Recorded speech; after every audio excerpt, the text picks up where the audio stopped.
नमस्कार, मैं नीतीश कुमार। YouTube के इस चैनल पे आप सबका स्वागत है और आपसे निवेदन है कि चैनल को सब्सक्राइब करें ताकि आने वाले सारे वीडियो आप तक पहुंचता रहे। चुनावी नतीजे आने के बाद जो शिवहर लोकसभा क्षेत्र है वो सबसे हैरान करने वाले नतीजे दिए। सभी लोगों का मानना था कि शिवहर लोकसभा क्षेत्र से रितु जायसवाल जरूर से जीत हासिल करेंगी, लेकिन जब चुनाव परिणाम आए तो रितु जायसवाल शिवहर लोकसभा क्षेत्र से हार गई है और यहां से लवली आनंद ने जीत दर्ज की है। कारण अनेक है, आप खुद सोच के देखिए कि शिवहर लोकसभा क्षेत्र में जिस तरह का माहौल बना था और जिस तरह का समीकरण था, कहीं से भी नहीं लग रहा था कि रितु जायसवाल यहां से चुनाव हार जाएंगी। पर्सनली देखा जाए तो रितु जायसवाल एक कर्मठ शिक्षित उम्मीदवार है जो जिनका काम लोगों को दिखा भी है। एज ए मुखिया उन्होंने अच्छा काम किया अपने क्षेत्र में, उनका नाम काम करने वालों के रूप में जाना जाता है। वहीं अगर लवली आनंद की बात करें तो आनंद मोहन के इफेक्ट के कारण क्षेत्र में खास करके दलितों में ये कहा जा रहा था कि बड़ी नाराजगी है, क्योंकि उनका जो नाम आया है दलित आईएएस ऑफिसर के हत्याकांड में वो सजा पाए हैं, तो उसको लेकर एक दलितों में ऐसा परसेप्शन बना था कि वो लवली आनंद को वोट नहीं करेंगे और सारे दलित मिलकर रितु जायसवाल को वोट देंगे। इतने सारे समीकरण रितु जायसवाल के पक्ष में होते हुए भी आखिर रितु जायसवाल कहां चूक कर गई और कैसे उनको हार मिला, इसी पे आज हम लोग चर्चा कर रहे हैं। तो देखिए, सबसे पहले समझ लीजिए कि जो शिवहर लोकसभा क्षेत्र है वो 3 जिलों के विधानसभा क्षेत्र को मिलाकर बनाया गया है। अब वो 3 जिले कौन कौन है?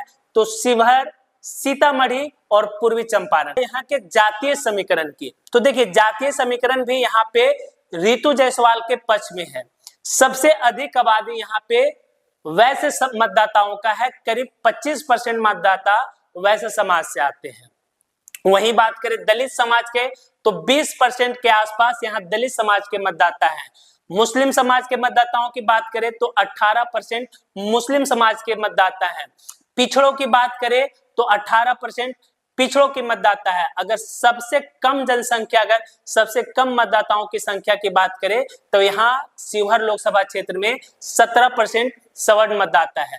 इसके बावजूद लवली आनंद यहाँ से चुनाव जीत गई है। किसने धोखा दिया रितु जायसवाल को जो वो चुनाव हार गई है? मेरे जैसे कई लोगों का मानना था, राजनीतिक जो जानकार है उनको भी मानना था और वो भी मान रहे थे कि इस बार रितु जायसवाल शिवहर लोकसभा क्षेत्र से चुनाव अवश्य जीतेगी। इसके कारण भी आपको गिना दिए हैं कि बहुत सारे कारण थे। एक तो इनका खुद का जो छवि है वो बहुत साफ सुथरा है, काम करने वाली है। दूसरा है वैश्य समाज से आते हैं। लोगों में जब 2024 में टिकटों का ऐलान हुआ तो बीजेपी ने यहाँ शिवहर से रमा देवी का टिकट काट दिया जो कि वैश्य समाज से आती हैं, तो उनके खिलाफ सीतामढ़ी से वैश्य समाज के जो उम्मीदवार थे उनका टिकट काट दिया गया है। तो कहा जा रहा था, माना जा रहा था कि शिवहर लोकसभा क्षेत्र में एक वैश्य उम्मीदवार उतार कर महागठबंधन ने एक अच्छा काम किया है और वैसे समाज के मतदाताओं में नाराजगी थी, जो कि ये देखने को मिलता कि बीजेपी के खिलाफ ये वोट करेंगे।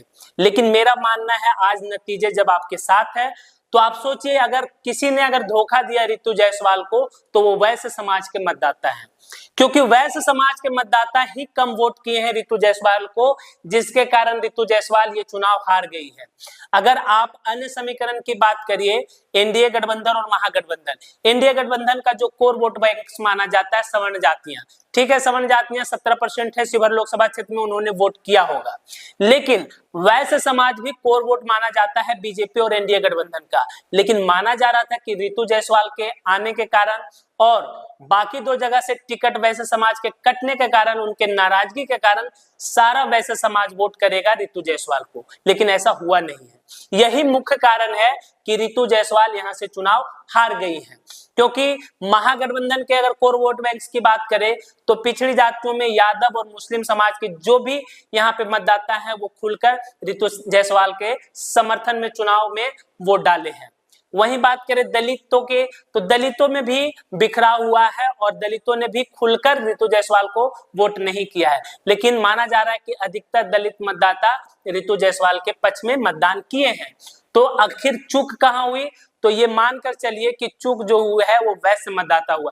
वैश्य मतदाता ने पार्टी देखा और नरेंद्र मोदी के चेहरे के नाम पर फिर से लवली आनंद के पक्ष में मतदान कर दिया, जिसके कारण यहाँ लवली आनंद की जीत हुई। तो 6 विधानसभा क्षेत्र है वो, उसमें से क्या था, मधुबन से राणा रणधीर है, बीजेपी के हैं, और ये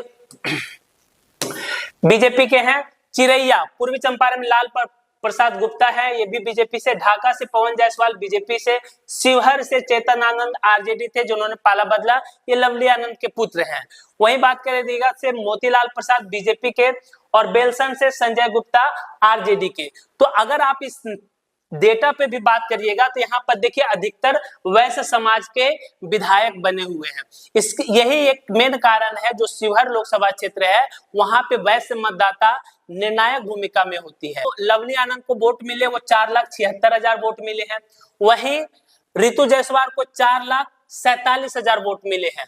तो इनके जीत और हार का अंतर 29,143 रहा। परिणाम से पहले ये तय माना जा रहा था कि शिवहर की सीट महागठबंधन के पक्ष में जाएगी। मेरा पर्सनली मानना था और हमने कई वीडियो में कहा भी था कि ये सीट रितु जायसवाल के पक्ष में श्योर और सर्टेन जाएगी, लेकिन मैं भी गलत साबित हुआ, क्योंकि यहाँ पर जिस तरह का अनुमान माना जा रहा था कि वैश्य मतदाता खुलकर रितु जायसवाल के पक्ष में वोट करेंगे, जो कि नहीं हुआ, और चुनाव आते आते सारे वैश्य मतदाताओं ने एनडीए गठबंधन के समर्थन में लवली आनंद को वोट किया, जिसके कारण लवली आनंद यहां से चुनाव जीत गई। बाकी सारा समीकरण रितु जायसवाल के पक्ष में था, लेकिन वोट आते आते एक वैश्य समाज का समीकरण गड़बड़ा गया, जिसके कारण लवली आनंद की जीत हुई।